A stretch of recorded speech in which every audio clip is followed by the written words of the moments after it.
Jesus ele traz uma série de mensagens para explicar sobre o reino dos céus. E hoje eu quero falar sobre Mateus, capítulo 22, versículos de 1 a 14, que fala sobre a parábola das bodas do filho do rei.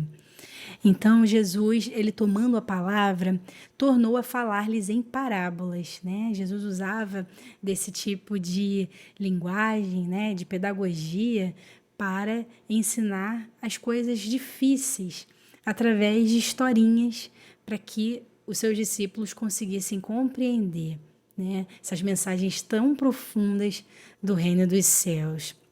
Então ele fala aqui, o reino dos céus é semelhante a um rei que celebrou as bodas de seu filho. Então Jesus aqui está dizendo que o rei representa Deus Pai e o filho é ele mesmo, né? Jesus Cristo. O casamento simboliza a aliança entre Cristo e a sua igreja, que nós vemos em Apocalipse capítulo 19, versículos de 7 a 9.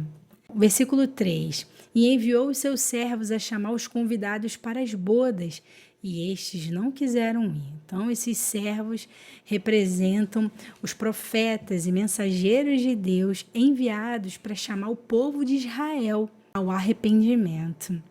No entanto, os convidados rejeitam o convite, simbolizando a rejeição de Israel ao chamado de Deus e à mensagem de Cristo, né? Cristo, o Messias deles, e eles rejeitaram. No versículo 4, ele depois enviou outros servos, dizendo: Dizei aos convidados, eis que tenho preparado o meu jantar, e os meus bois e cevados já foram mortos, e tudo está pronto, vinde às bodas. Então Deus, em sua misericórdia, envia outros mensageiros com um apelo ainda mais enfático. Então o banquete já está preparado. Isso fala da plenitude da salvação providenciada em Cristo. E Deus insiste demonstrando o seu desejo de salvar, né? Nós sabemos que Deus é longânimo e Ele não deseja que as pessoas se percam. Ele quer que todos sejam salvos. Então o desejo de ser salvo vem de nós mesmos. E Deus não pode interferir nisso, porque nisso está o livre-arbítrio, né? Versículos 5 e 6 diz assim: Eles, porém, não fazendo caso, foram para um campo, outro para o seu negócio, e outros, apoderando-se dos seus servos, os ultrajaram e mataram. Então aqui nós vemos a indiferença e a hostilidade dos convidados, né? Então que está falando do povo de Israel. Uns ignoraram o convite, preocupados com seus afazeres mundanos, né? Então você vê o perigo de ficar ligado com as coisas mundanas, com as coisas dessa vida, com as ansiedades do dia de amanhã. Isso nos deixa insensíveis, né? Olha o resultado disso.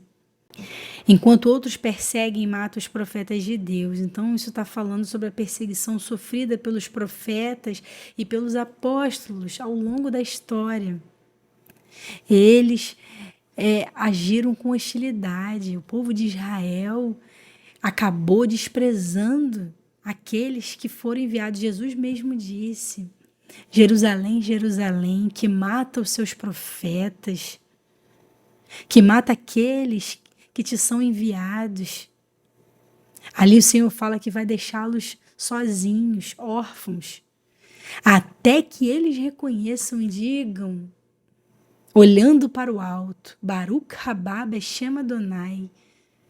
Nesse momento eles vão reconhecer o Messias vindo nas nuvens e vão prantear profundamente, né?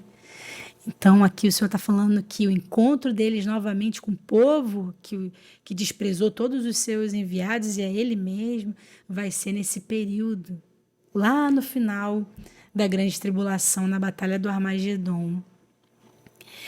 Versículo 7, e o rei, tendo notícias disso, encolerizou-se e, enviando os seus exércitos, destruiu aqueles homicidas e incendiou a cidade.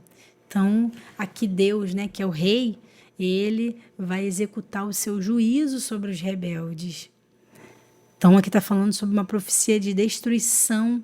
Aqueles que estão zombando, que estão agindo cruelmente com todos aqueles que o Senhor está enviando para o seu povo. Então aqui está falando sobre os juízos antecipados de Deus, né? O que é um juízo antecipado de Deus? O que aconteceu no ano 70 da era cristã. Isso é um juízo antecipado de Deus. Mas o juízo escatológico em si, ele está falando sobre o fim dos tempos, né? Mas durante toda a história humana, Deus ele também faz esses pequenos juízos para trazer um despertamento e também para desencadear os eventos futuros. Então você vê que acontece períodos assim, em que Israel começa a ser maltratado pelas nações, acontece a dispersão deles. Depois de quase 2000 anos, eles são congregados novamente, a pátria. E isso tudo está ligado às profecias sobre o fim dos tempos. Essa palavra também está falando sobre o julgamento final, sobre aqueles que estão rejeitando a Deus. Então, versículos 8 e 9. Então disse aos seus servos: as bodas, na verdade, estão preparadas, mas os convidados não eram dignos. E depois as saídas dos caminhos e convidai para as bodas a todos os que encontrardes.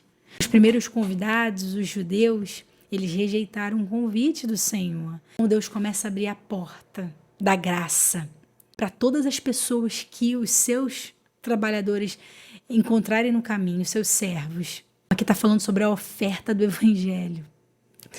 Essa oferta do Evangelho é aos gentios e a todos os que aceitarem a mensagem de salvação. Então você vê, né? Nós vivemos essa dispensação da graça. E nós fomos alcançados exatamente por essa atitude do rei. Abriu as portas, vinde todos, vinde às águas, venham participar do banquete do casamento do meu filho. Versículo 10. E os servos, saindo pelos caminhos, ajuntaram todos quanto encontraram, tanto os maus como bons, e a festa nupcial se encheu de convidados. Sabemos que vai acontecer essa festa nupcial, que é chamada as bodas do Cordeiro, que vai ser nesse momento em que a igreja for arrebatada. Os fiéis vão estar vivendo ali, né, nas bodas do Cordeiro. Versículo 10. E os servos, saindo pelos caminhos, ajuntaram todos quanto encontraram, tanto os maus quanto bons. E a festa nupcial se encheu de convidados. Então, o chamado de Deus aqui é estendido a todos, independente da sua condição. O reino é aberto a todos os que aceitam o convite, mas isso não significa que todos entrarão sem transformação. Versículos 11 e 12. E o rei, entrando para ver os convidados, viu ali um homem que não estava trajado com veste nupcial e disse-lhe: Amigo, como entraste aqui sem ter veste nupcial? E ele emudeceu. A veste nupcial fala sobre a justiça de Cristo. Todas essas pessoas foram justificadas por meio de Cristo Jesus. Essa santidade, né, essa justificação é necessária para entrar no reino de Deus. Alguém pode aceitar o convite, mas se não estiver vestido com a justiça de Cristo, não poderá permanecer na presença de Deus. Ninguém vai poder entrar no reino de Deus se não for por Jesus Cristo, porque ele mesmo disse: olha, eu sou o caminho, a verdade e a vida. Ninguém vem ao Pai senão por mim. Então Jesus já está dizendo, só poderia herdar o reino de Deus se fosse através da justificação no Filho de Deus. Tá? Então, por isso que Cristo não pode ser desprezado. A palavra do Senhor diz: quem tem o Filho tem a vida eterna. Quem tem o Filho tem a Deus. Ninguém pode dizer que tem Deus e não ter o Filho. Não tem como. Quem recebe o Pai recebe também o Filho. Versículo 13. Disse então o rei aos seus servos: amarrai-o de pés e mãos, levai-o e lançai-o nas trevas exteriores. Ali haverá pranto e ranger de dentes. Então esse versículo aqui está falando sobre o juízo final. Aqueles que tentam entrar no reino sem a verdadeira conversão serão expulsos e sofrerão a condenação eterna. As pessoas que têm ido para a igreja buscando qualquer outro tipo de justificação sem ser a justificação de Cristo, é exatamente isso que vai acontecer. Porque muitas pessoas têm ido para a igreja mudar a forma original da igreja e acham que vão permanecer ali, vão ser recebidos no reino de Deus. E isso está errado, porque ninguém vai poder ali tirar o fundamento de Cristo sobre a igreja. E ninguém vai poder tirar a centralidade dele sobre a igreja do Senhor. Eu estou falando isso porque muitas pessoas com doutrinas judaizantes têm se filtrado no meio do corpo de Cristo, né, que é a base do reino de Deus aqui na terra. E têm achado que quando se sentam lá, eles estão sendo aceitos por Deus. Só que essas pessoas estão rejeitando a Cristo, o Filho de Deus. Então o Senhor está dizendo, olha, ninguém vai tentar entrar no reino de Deus sem a verdadeira conversão. Serão expulsos e sofrerão a condenação eterna. Versículo 14. Porque muitos são chamados, mas poucos escolhidos. Então o convite do Evangelho é universal, é a todos. Mas apenas aqueles que realmente aceitam a Cristo e vivem segundo sua justiça serão escolhidos para a vida eterna. Porque Deus não vai permitir que ninguém venha zombar de seu filho. Só vai participar da vida eterna aqueles que aceitarem Jesus como seu Senhor e Salvador.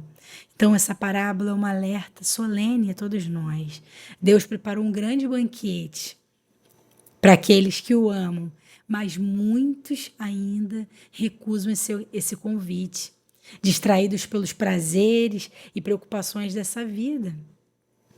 O chamado de Deus ainda ecoa: vinde às bodas.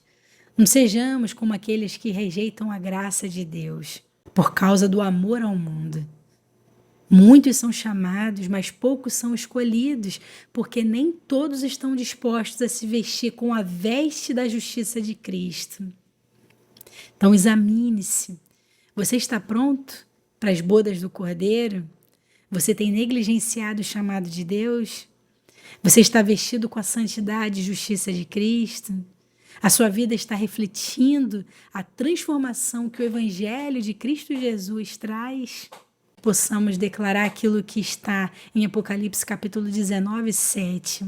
Alegremo-nos e exultemos e demos-lhe glória, porque são chegadas as bodas do Cordeiro e já a sua esposa se aprontou. A sua esposa é a sua noiva, a sua amada igreja. E Cristo ele vem buscar uma igreja santa e preparada, não aquela que está se preparando, mas a que já está preparada. Não basta ser convidado, é preciso estar pronto. Não se iluda achando que pode entrar sem vestes nupciais. Santifique-se, pois o rei está voltando.